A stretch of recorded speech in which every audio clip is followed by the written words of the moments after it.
Bienvenidos a Bitácora de los Exploradores, un registro de observaciones, preguntas y descubrimientos sobre el terreno biológico.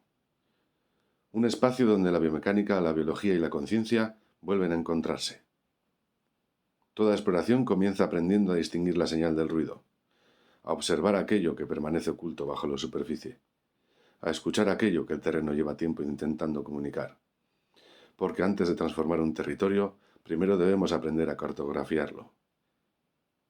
Comienza una nueva entrada en la bitácora.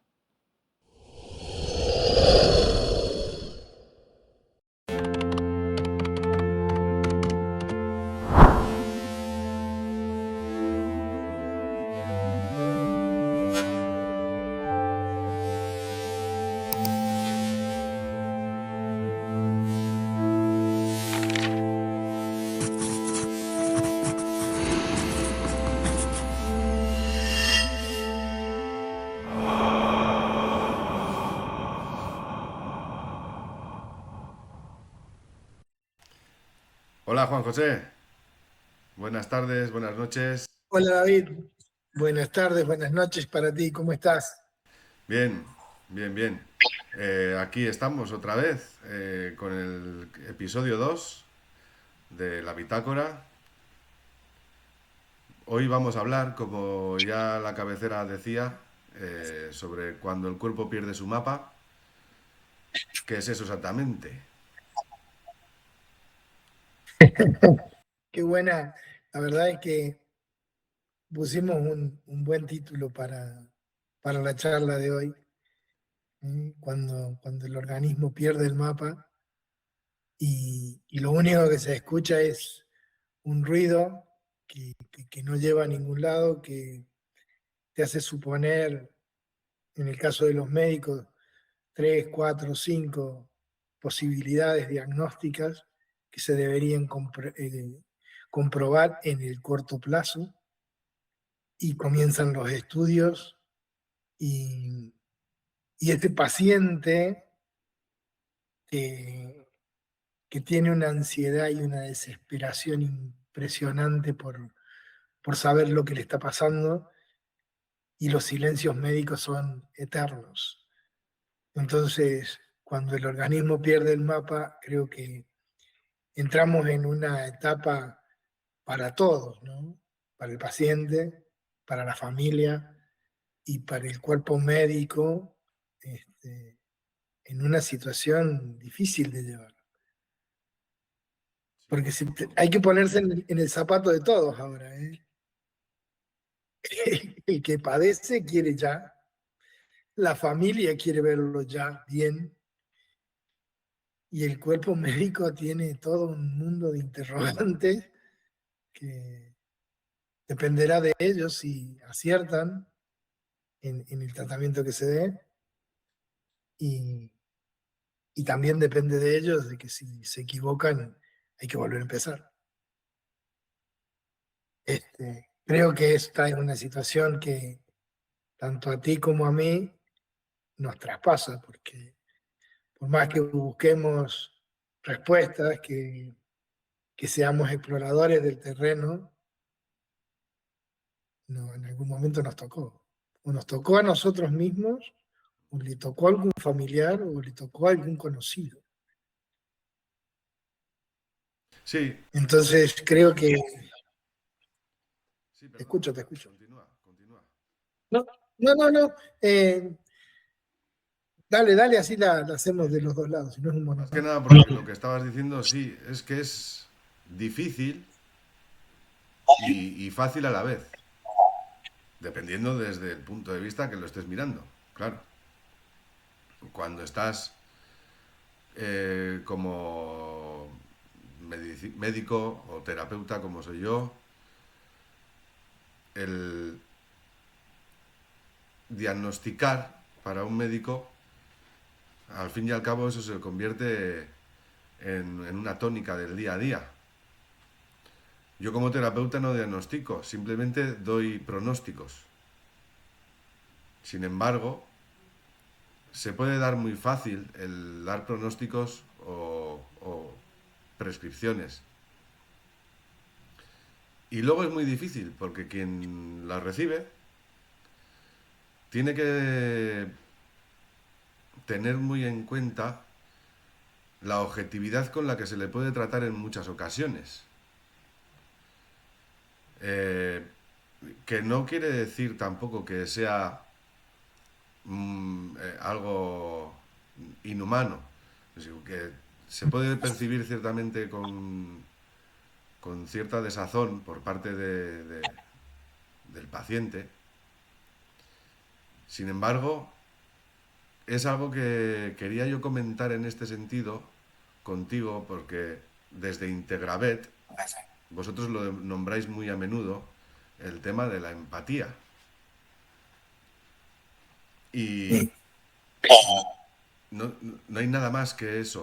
O sea, y claro, la empatía a quien le corresponde, a quienes estamos del lado de aplicar terapia. Eh, sí, eso es.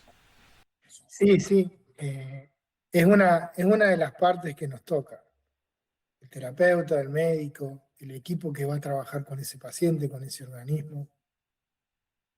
Es como que te tienes que salir de tu propio problema y estar al 100% con ese paciente.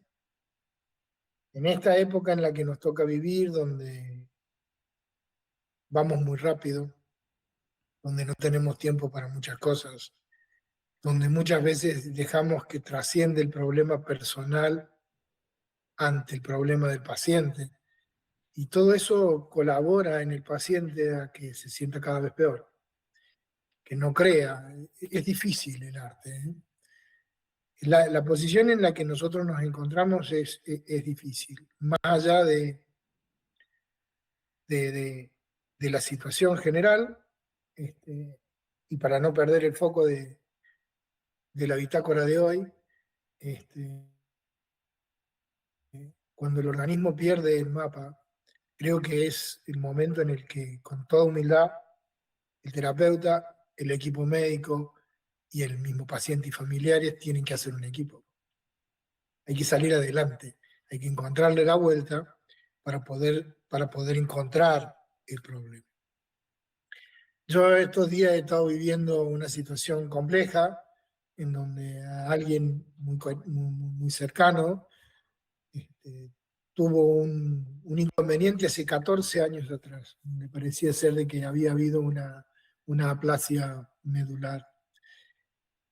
Pero como se resolvió rápido y no hubo ningún tipo de consecuencia, todo quedó ahí, un susto y nada más. 14 años después, comenzó un proceso de nuevo, en donde justamente el organismo perdió el mapa. Comenzó con una angina de garganta. Eso trajo un aumento febril importante y el fantasma de lo que había pasado 14 años atrás volvió a aparecer y entonces urgente a un centro de salud importante en donde lo habían atendido 14 años atrás. Y bueno, y se lo colocó en una unidad de terapia intensiva con los cuidados absolutos y aparecieron una disminución total de glóbulos blancos al punto de tener 800 y cero neutrófilos. Y la situación compleja, cada vez más compleja, con riesgos de neumonías que podían producir otro tipo de problemas, con una colecta pleural. Se iban complicando las cosas. El silencio de parte del equipo médico, angustia. El silencio de la familia que necesita saber, angustia. El paciente que se encuentra con que no hay una respuesta y se angustia y se deprime. Y los que estábamos afuera, esta vez me tocó una vez más ser el explorador a distancia, era tratar de leer ese mapa que más de una vez hemos leído juntos y que tú sabes que cuando llegamos a un determinado momento en el que el camino se abre en dos, en tres, ¿qué camino tomamos? ¿Qué hacemos? Bueno, En este caso todo se resolvió bien, pero fueron momentos de mucha angustia, de mucha decisión. Gracias a Dios, las decisiones que se que fueron tomando el equipo médico, se fueron siguiendo y llegamos a un conteo de glóbulos blancos de 9.000, con un aumento importante en el conteo de neutrófilos y una médula que se despierta y que empieza a funcionar. Ahora, ¿qué es lo que nos queda? Ahora entraríamos de vuelta tú y yo como exploradores del terreno biológico y empezaríamos a estudiar qué fue lo que pasó y por qué Dark Noise hizo lo que hizo y por qué se retiró de la forma que se retiró. Claro. Es que hay además, ah, cuando entra en lo personal, ya no solo es el dark noise que hablábamos el otro día en el capítulo del silencio mecánico, ya es un ruido mental que acompaña, que incrementa y fortalece ese dark noise, somatizándolo, eh, haciendo que se haga carne, al menos en cierta medida. Ya sabemos que el estrés está medido y está comprobado que el estrés continuado hace enfermar. Y alguien que está eh, a expensas de un diagnóstico, de un saber exactamente qué es lo que está pasando, eh, si se prolonga en el tiempo, eso llega a producir que ese dark noise tan puñetero que nosotros en las aventuras combatimos se vuelva realmente esquivo como para poder abordarlo. Y el tema es que, ahora que hablabas de algo así cercano, yo lo he notado en mis propias carnes. Ha habido días que era hasta una persona intratable. He estado 3 meses de baja. Eh, Al principio pensaba que, según me habían dicho, era un cólico biliar, con lo cual ya estaba yo preocupado de que posiblemente me tuvieran que extirpar la vesícula. Después que podría ser algo renal, con lo que ya dices, bueno, si son cólicos ya tengo bastantes boletos, hay que cuidarse mucho. Y empiezas a hacer todo y ves que no mejora nada. El ruido mental llega mucho, muy duro.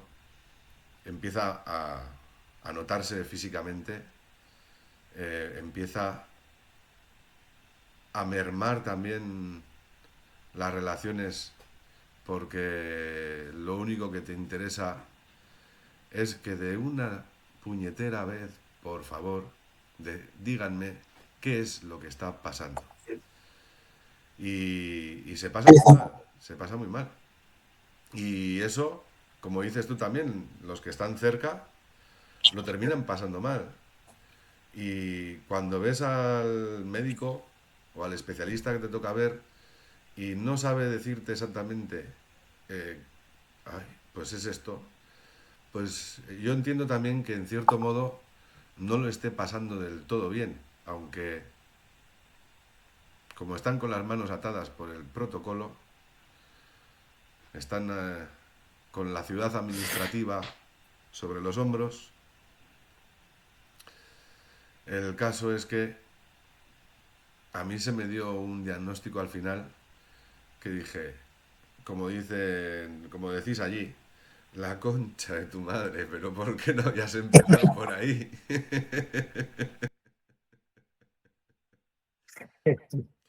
Es que realmente es muy difícil, es muy difícil. Hacer el camino diagnóstico es tremendamente difícil.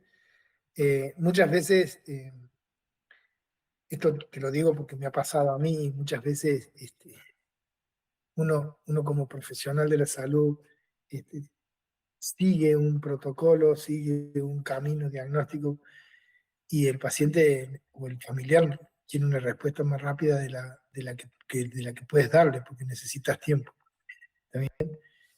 Se necesita tiempo.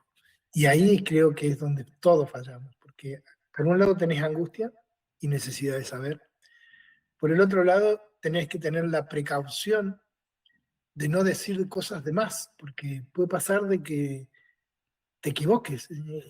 Ese ser, esa persona, ese terapeuta, ese médico, sigue siendo una persona. No somos inteligencia artificial, tenemos un alto porcentaje de equivocación. Por supuesto que somos profesionales y que lo debemos disminuir, pero hay algo que recién planteábamos. Hay alguien que maneja los hilos de estas marionetas que somos nosotros los humanos. Hay alguien que decide cuándo llegás al fin y cuándo tenés que continuar. Y cuando ese alguien, tú lo definirás mejor en el teodinamismo, dice, hasta acá, es hasta ahí, no hay poder en la mano del médico, del terapeuta, para poder revertir esa decisión. Es un juez implacable. Hay otras veces en donde ese juez juega a que aprendas una lección y te lleva al límite y bueno, y está en nosotros aprender. Es decir, perdemos el mapa, lo volvemos a encontrar. El ser humano es un ser muy especial que muchas veces aprende por errores más que por otras cosas. Y así caminamos y así tratamos de ayudarnos y de ir entendiendo algunas cosas. Hoy a la mañana leía un artículo que publicaste hace muy poquito, en donde planteabas por qué los animales tienen algún tipo de mejor respuesta a un tratamiento que los seres humanos. Dije, le voy a contestar a David, después me quedé enganchado con otra cosa, pero sí va a ir una respuesta ahí. Pero tiene que ver con algo que también planteas. Los animales tienen un único objetivo en la vida, es agradar a sus tutores. Entonces, no tienen ese remordimiento del estrés que tenemos nosotros, de la culpa del mundo en el que estamos yendo muy rápido. ¿Está bien? Entonces, tal vez venga por ahí el tema de su recuperación.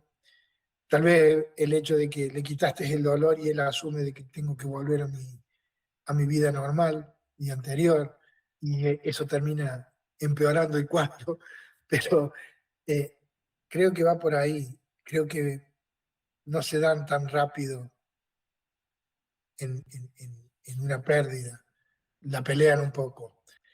Nosotros tal vez, por las situaciones en las que estamos, que nos encontramos en el día a día del vivir, por ahí es como que colgar la toalla rápido y ahí es cuando parece lo que tú decías recién, es que bueno, se acabó. Si yo abandono, si yo no empujo, tus manos, tu conocimiento, todo lo que haces en Outmatch y todo lo demás, se queda ahí, en la puerta. Así, exactamente. Ya, a ver, yo como masajista y trabajando con el masaje de inducción miofascial, al inicio del todo yo era muy protocolario también. Esto así, esto de esta manera, esto es así, pero tenía mucho fracaso. Sobre todo en los casos que yo de verdad veía que la persona necesitaba ayuda para no caer, terminar de caer moralmente. Utilizando la terapia, o al menos acudir a un nuevo terapeuta, como quemando un último cartucho. Y esas personas, al principio, yo tenía mucho fracaso y dije, no puede ser. Eh, todo esto tiene que funcionar de esta manera. Algo no estoy queriendo ver. En algo estoy obcecado. Y de mera casualidad, o como me gusta a mí decir, causalidad, me topé con una lectura en la que hablaban de técnicas heurísticas, pero estaba leyendo sobre eh, detectives, una novela, y digo, ¿qué es heurístico? ¿Qué es esto? Y quiere decir que es todo improvisado, que es observar, observar, observar, observar, y eso lo tienes que saber tú muy bien al trabajar con animales. Hay que ser muchísimo más observador porque como bien me dijiste un día, ellos no están para decirte me pasa esto, me duele de tal manera, luego viaja el dolor a tal zona. No, no te lo saben decir, tienes que observar muchísimo. Y muchas veces yo me terminé percatando que cuando tenemos ese ruido mental, a mí mismo me ha pasado. Yo me di cuenta que digo, a la doctora mía de cabecera la está volviendo un poco loca, con que le digo unos síntomas un día que me ve, luego le añado sin más síntomas, claro, igual no me acordaba, o no me había percatado, no me había autoobservado lo suficiente, o no estaba yo en condiciones ese día de dar mucha explicación. Entonces, cuando alguien te cuenta, para los masajes, qué es lo que le está pasando, pues se le pueden escapar muchas cosas. Puede estar agotado, puede no haber dormido, puede, pues, estar dejándose más llevar que otra cosa. Y yo me dedicaba entonces a observar absolutamente todo y a improvisar. ¿Cómo puedo improvisar? Pues yo al menos mi herramienta son las manos y a través del tacto aprender a escuchar. A escuchar ese sonido del ruido, del dark noise, y también a escuchar esos silencios que hay en toda la comunicación de la fascia. Y ahí empecé a tener mejores resultados. Y ahí es cuando de verdad eh, me di cuenta de que podía convertirme en una persona empática con el paciente. Y sí, la verdad que Sí, sí, es bastante revelador, no solo para la persona que está atendida, sino para mí sobre todo como desde mi punto de experiencia, fue maravilloso. Es revelador es totalmente. que el solo hecho de ser empático ya te da un plus en la batalla. Lo escuchás, lo comprendés, se empieza a sentir seguro contigo. Y pasa con todos, ¿eh? No es que pasa conmigo y mis pacientes animales, pasa con todos. Cuando una persona te escucha, cuando una persona se sonríe porque te está sonriendo, se establece un vínculo en donde ya me dan ganas de soltar. Y eso ya es empezar a ganar un poco la batalla. Porque ese paciente que te llegó y te empezó a contar y fuiste empático y lo escuchaste, ese paciente ya bajó un poco de tensión. La tensegridad cambió. Tus manos cambiaron porque empezaron a hacer otro tipo de cosas. La fascia aflojó. El ácido hialurónico levantó un poco de temperatura y empezó a dejar de estar denso y empezó a ser un poco más sólido. Y a todo esto simplemente fue escuchar y apoyar tus manos. Mirá qué fácil o qué difícil, porque tal vez es solamente poner las manos. Y ahí es cuando me da la sensación de que quienes estamos haciendo algo para colaborar en la calidad de vida del otro, es como que nosotros encontramos el mapa y se lo empezamos a mostrar a nuestro paciente. El mapa dice esto y tienes que hacer esto. Si hacemos esto, va a pasar esto. Si hacemos aquello, va a pasar lo otro.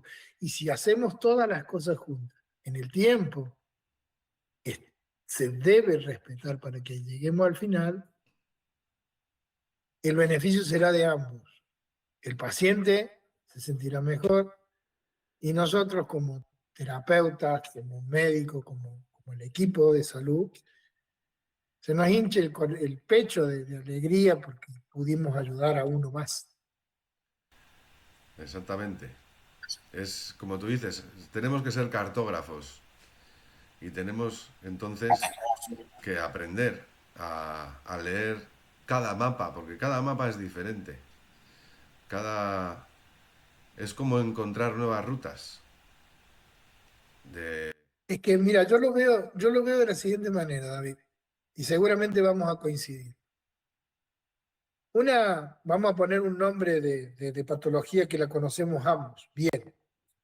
Una artrosis de rodilla. Tú la conoces, yo la conozco, el paciente la conoce, ¿está bien?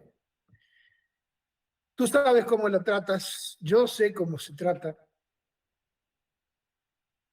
¿Cuál es la variable que David no maneja y que Juan José no maneja? Nuestro paciente. Entonces, nosotros conocemos cómo inicia, cómo sigue y cómo finaliza la enfermedad. Pero la variable que no controlamos es nuestro paciente. Entonces, lo tenemos que escuchar, lo tenemos que tratar como si fuera el único paciente que hemos tenido con esa enfermedad, porque para esta enfermedad, en este paciente, es así. Entonces, si yo voy a tu consulta con un problema de artrosis de rodilla y me la tratas de la forma X, terminas conmigo, inmediatamente viene otra persona con el mismo problema que tengo yo, en la misma rodilla que tengo yo, pero digamos que 30 kilos menos de peso que yo. Es distinto, ya cambió, ya cambió. Ahora hay que hacer otra cosa. son todos factores. Son todos Dos factores. factores. Yo hablaba con un amigo y compañero de Pamplona que cuando nos veíamos o hablábamos les decía, digo, "Ah, pues ha venido tal", contabas los casos y dices, "Ah, ¿qué tal por allí? Yo tengo epidemia de hombro congelado". Y dice, a mí lo que me están viniendo todos es con lumbalgia o pseudociática. Y cómo terminaban todos por, por un origen totalmente diferente. Totalmente diferente. Todo había desembocado en algo concreto. En una posibilidad menos de compensar más. Es decir, un cuerpo que ya no admitía más compensaciones sin producir dolor. Haz cuenta de lo que hablabas tú de la tensegridad, de cómo viajaba. Y esto como has mencionado el teodinamismo, lo comparo, no comparo el teodinamismo con la terapia, sino que mi manera de hacer terapia para mí nació del teodinamismo. Es un proceso y cada cual tenemos nuestro propio proceso dentro de la vida. Formamos parte de varios procesos más y del proceso último que es el global. Porque aunque creamos que no pasa nada porque yo fumo y tire un cigarro en la acera, probablemente alguien que estaba mirando desde la ventana se haya molestado y estoy influenciando en su estado de ánimo. Formamos parte de todo ese proceso. ¿Qué pasa? Que cada uno llevamos un cauce. Y como bien tú dices, cuando ese cauce llega a un punto de destino, ese juez, que no es tanto juez, no lo veo tanto como un juez, digamos que es un pastor, es alguien que te da probabilidades, te da diferentes caminos. Nosotros tenemos el libre albedrío para elegir cuál queremos recorrer o podemos poner atención para escoger el que es correcto, lo mismo para las patologías, o podemos escoger el que es el silencio mecánico patológico. No hacer ni puñetero caso e ir poquito a poco haciendo que el organismo pierda cada vez más su mapa. Cuando ese mapa no tiene más rutas, es cuando llega al fin. Es cuando dice, bueno, Cuando dice, no, bueno, no soy ni juez ni parte. Simplemente tú has tomado juego, tú has tomado cartas en el asunto, las que tú has considerado, y has llevado esto hasta este término.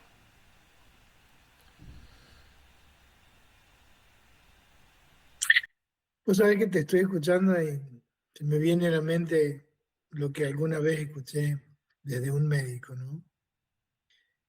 Que intentaba por todos los medios de devolverle el mapa al organismo. Y ese organismo es como que había llegado al final de su camino. Y con mucha resignación escuché que ese médico dijo, en el siglo XXI, lamentablemente, mueres porque también decides no seguir peleando.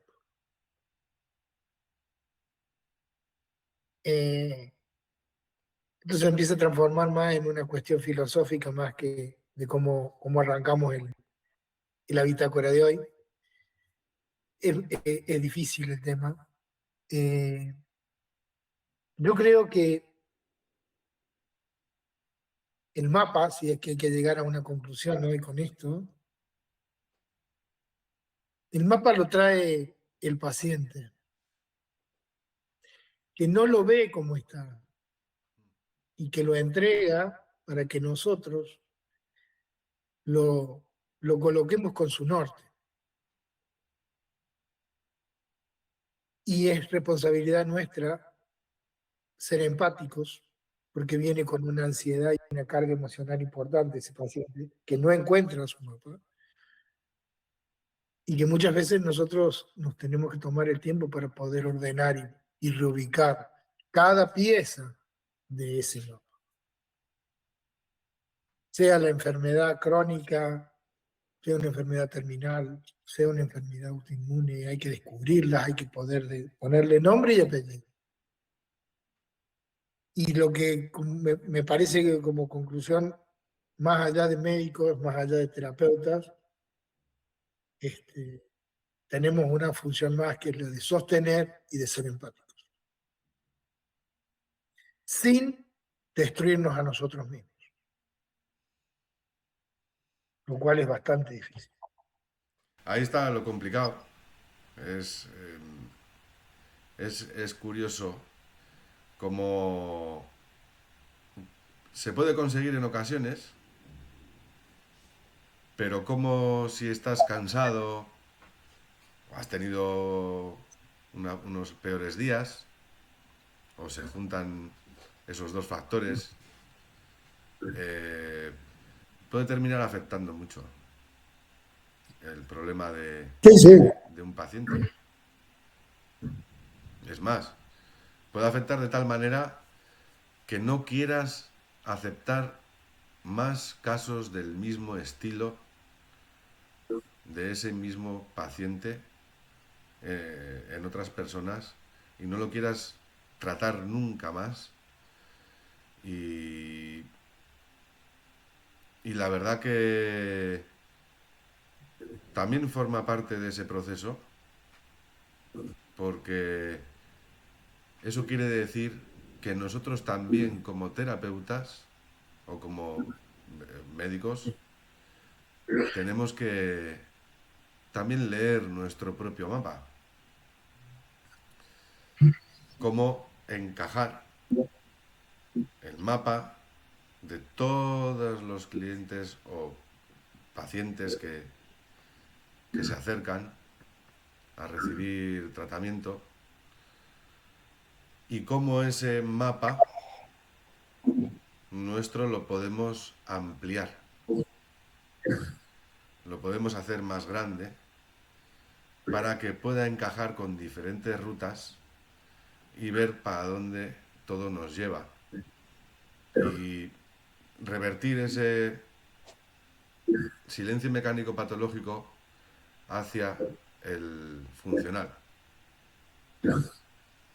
Y como comentabas antes también, que se me pasaba, lo de los animales, creo que tienes mucha razón en que ellos están para dar y recibir cariño y están para complacer absolutamente.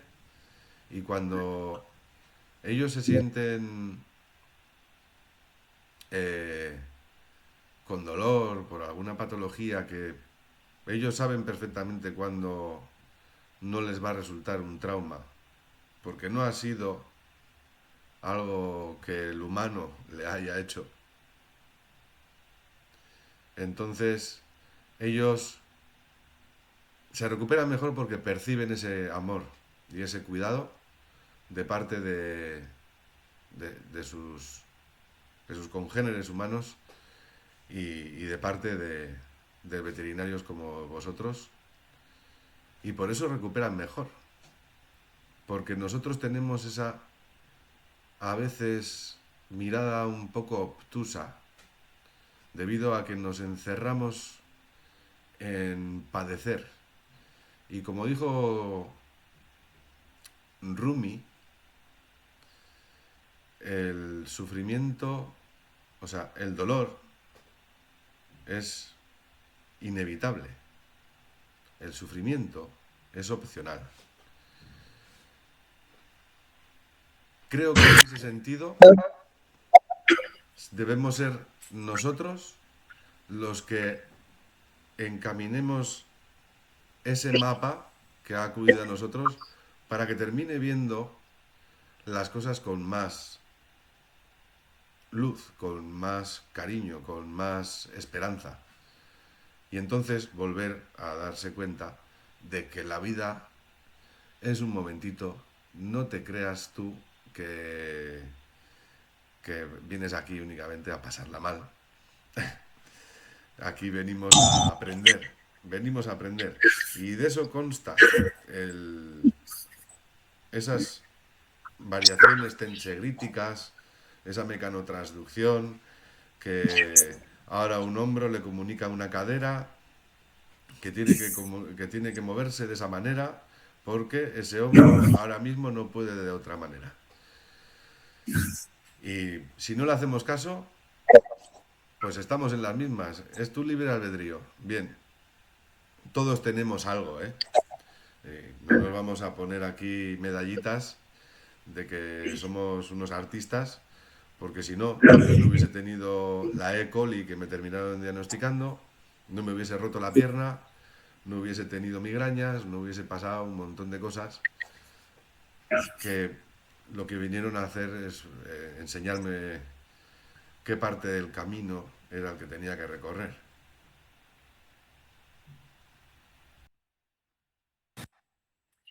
Sí, eh, todos aprendemos, todos, de una forma o de otra, todos aprendemos. Siempre, bueno, es mejor el camino cuando ganamos, cuando conseguimos que todo esté bien y podamos fluir. Pero bueno, este, vamos, en este camino vamos todos aprendiendo. Y es cierto lo que mencionaba recién, creo que en toda esta parte que nos ha tocado recorrer,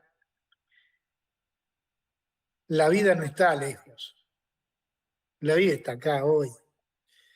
Así que hay que vivir, disfrutar, proyectar, pero no esperar a que mañana tendré tiempo para hacer una cosa o la otra. Así que el mapa lo llevamos en la mano. Y muchas veces, si enfermamos o no, bueno, hay que recurrir al médico, al terapeuta, al psicólogo, que nos ayude a encontrar de vuelta dónde está el norte del mapa. Pero el mapa es un camino que lo vamos transitando día a día. Día a día. Así es. Bueno, tiene que poner un poco de humor porque esto se puso muy filosófico. Fue un tema que se adentró demasiado en cosas. Hemos entrado en lo profundo, pero bueno. En lo profundo, sí. No dejamos de ser seres humanos, así que me parece, estuvo bueno, hoy estuvo bueno, y estuvo bueno que no fuéramos por ahí. Sí. El tema es que cuando pierde el mapa, cuando pierde la coherencia, como tú antes me has dicho antes de empezar, es exactamente eso. O sea, no- nos hemos vuelto un poco incoherentes. eh, no nosotros, quiero decir, sino que esa mecanotransducción, esa comunicación entre tejidos, esos movimientos, han perdido algo de coherencia. ¿Qué pasa? Que como dices tú, vamos muy rápido. Vamos muy rápido, como decías el otro día. No sé a dónde, pero vamos cagando leches. Hay que llegar. Eso es. Exactamente. El caso es ese, Sí, sí. que vamos tan rápido que no nos paramos a observarnos. Entonces, es normal que a cualquiera nos pueda pasar que de vez en cuando perdamos el mapa. Que el cuerpo te esté diciendo, un momentito, por favor, te estoy pidiendo atención, date un poco de pausa, descansa, estate con la gente que quieres, vamos a disfrutar un poco, pero al ritmo metabólico, por favor, no al ritmo de la ciudad. Así es.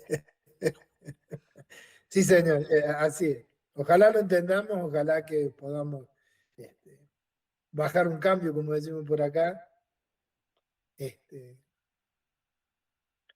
hay que aprender a disfrutar un poco más de los amigos, de la familia, de las cosas que tenemos ganas de hacer y de no postergarnos. Eso es. Este, yo creo que ahí es cuando empezamos a perder ese mapa. Cuando empezamos a postergar, porque seguramente mañana tenemos tiempo. Y tal vez mañana no estemos aquí. Que también entiendo yo que la gente nos vio un poco más de aspecto científico con estos fondos que tenemos en el episodio en el episodio 1. Quizás nos llega el momento de explicar un poquito a nivel tisular y a nivel químico qué está pasando cuando pierde su mapa el cuerpo, ya sin entrar en tema del dark noise ni explicar mucho el silencio mecánico, sino que hay unos efectos químicos que se van deteriorando, ¿verdad? Debido a que hay el principio de tensegridad, que ya lo explicamos el otro día, o mejor dicho, el de ausetensegridad, que intercomunica no solo las células que tenemos cerquita, en un área, sino que las comunican con el sistema nervioso, con el sistema linfático, con una rodilla, con la ceja, por poner un ejemplo. Y cuando esa ausetensegridad transmite información diferente a la que tenía hace media hora, hace cambios, hace ajustes, hace pequeños movimientos alterados. El problema no está en que pase eso, el problema está en que persista. Y si persiste, va a producir un aumento de tensión en ciertas zonas y un detrimento en esa tensión en otras, dejándolo, digamos, un poco más suelto o flácido, o mejor dicho, en ambos sitios pierde movimiento. Esa pérdida de movimiento, ahí es cuando entra ese maravilloso ácido hialurónico, eh, eh, que sin movimiento tú lo puedes explicar mucho mejor qué es lo que pasa. Es que sí, bueno, tiene, tiene una fase líquida que permite que todo fluya, de que las fibras de colágeno hagan lo que tienen que hacer, que no se rompan, que sean flexibles. En el momento de que el ácido hialurónico deja de hacer su función, por las razones que sean, eso será trabajo de los exploradores decidir por qué pasó, pero la fibra de colágeno se tensa, hace más fuerza de la que debe hacer, deja de ser flexible y se rompe. Y cuando se rompe, hay una cuestión de defensa propia, innata de nuestro sistema de defensa, de reparar inmediatamente. Inmediatamente lo que hace es cambia un tipo de colágeno por otro, menos flexible y más resistente. Y cuando eso sucede, bueno, está bien, se solucionó el problema. Ahora, cuando ese organismo que se empezó a sentir bien, porque hubo esa reparación, que es diferente de la regeneración, y hace el esfuerzo, el movimiento que debería exigir que las fibras de colágeno fuesen lo suficientemente elásticas y flexibles, al haber cambiado el tipo de colágeno, ahora se vuelven a romper. Y tenemos lo que en tu muy buen artículo en LinkedIn, tú decías la recidiva. Y ahí estamos, entramos en recidiva. Entonces, volvemos a intentar y a decirle a este organismo, vamos a encontrar de vuelta el mapa, pero vamos a hacer para que se vuelva a reparar, y ahí es donde volvemos a tener cada vez más residuos. La pregunta sería, ¿estamos trabajando en el terreno biológico que queremos? ¿Lo estamos llevando a nuestro terreno biológico a que esté en las condiciones de aceptar o recibir lo que debería ser? Entonces, esa es la pregunta que nos hacemos todos. Trabajar inmediatamente sobre el problema es una solución. ¿Da la solución al problema? Posiblemente no, porque vamos a estar atacando el síntoma.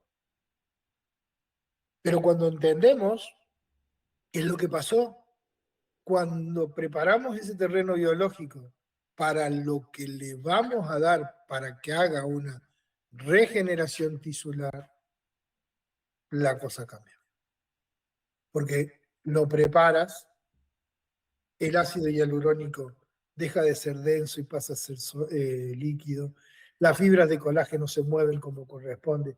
La fascia, ese gran órgano sensorial, tiene un mensaje coherente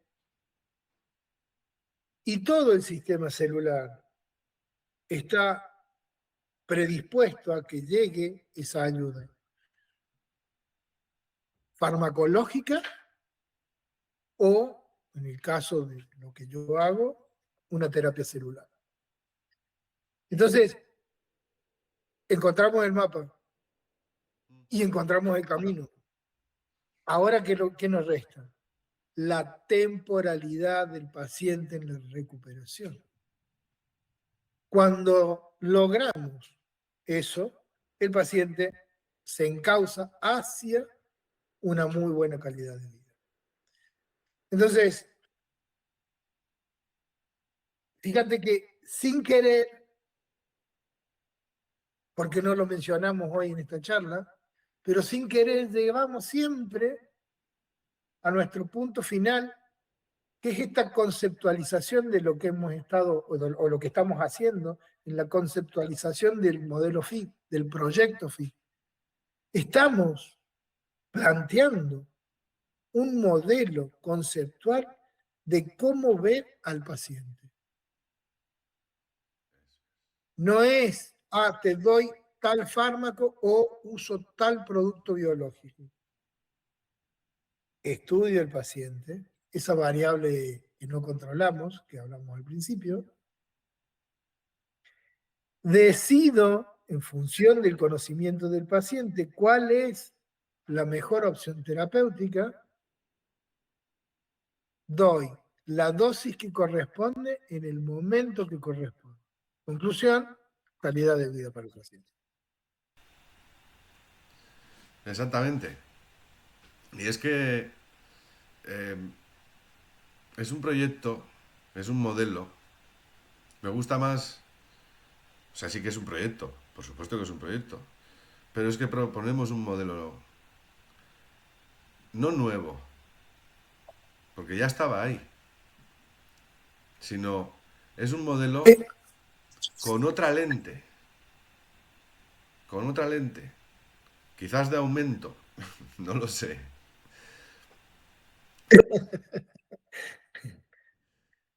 Eso lo veremos cuando... Sí, sí, eso ya lo veremos cuando esté publicado. Ya hablaremos un poquito más sobre ello. Lo que pasa que tampoco hay que adelantar demasiadas cosas, no vaya a ser, como bien dices, que metamos la pata hasta el corvejón. El caso es Hay que que ir despacio. eso es. Lo que sí vamos a hablar en otros capítulos, en otros episodios de esta bitácora, va a ser sobre qué partes de FI11 han hecho que exista FI11. Oh, qué bueno que va a estar eso.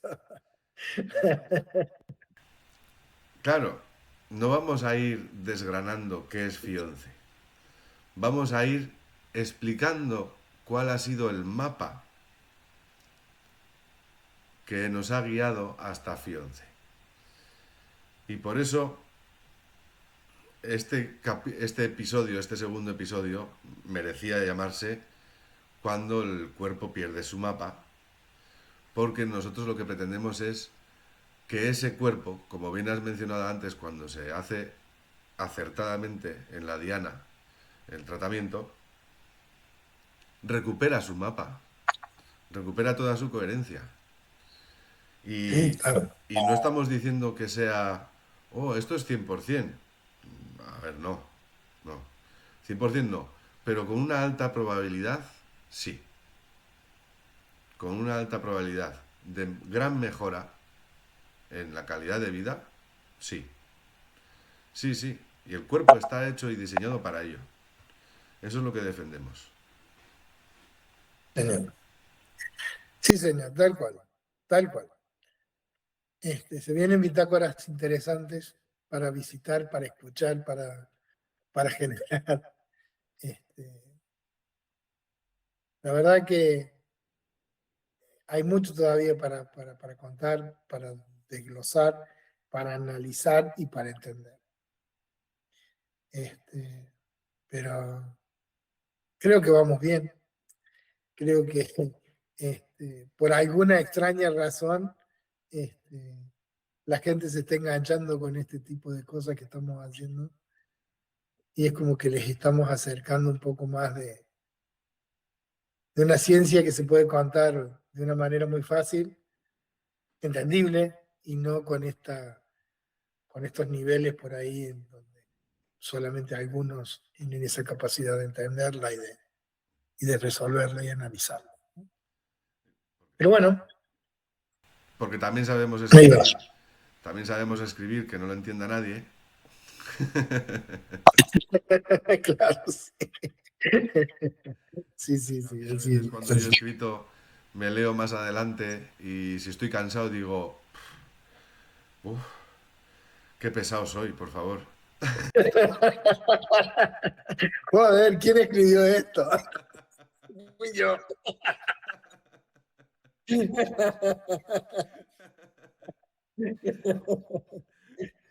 Sí, así es, Yo así es. creo que el episodio de hoy aquí ha quedado perfecto para finalizar.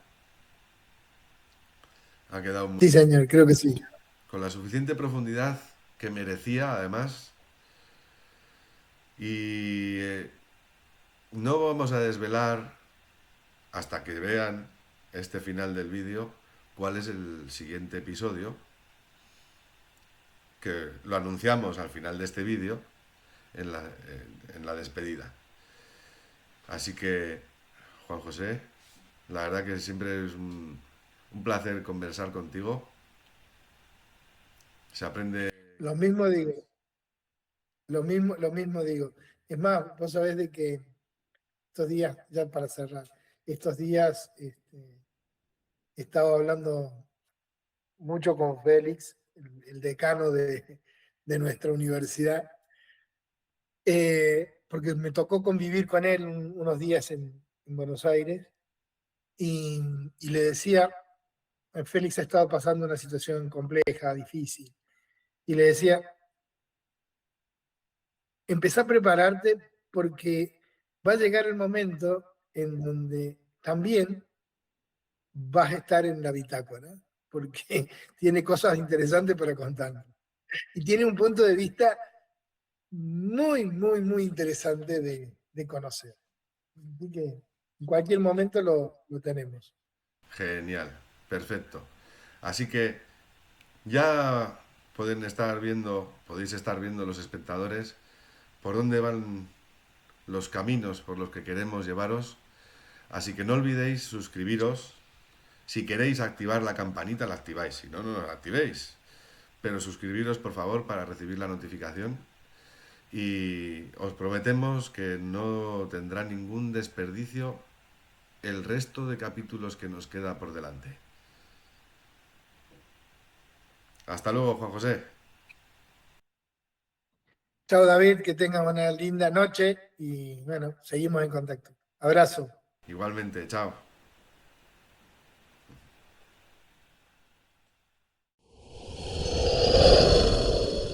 Toda exploración comienza con una pregunta, pero algunas preguntas no buscan respuestas inmediatas.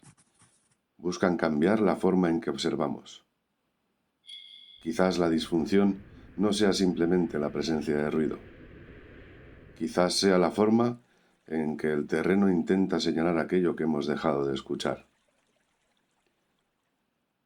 Hasta la próxima entrada de la bitácora, porque antes de transformar el terreno, primero debemos aprender a cartografiarlo.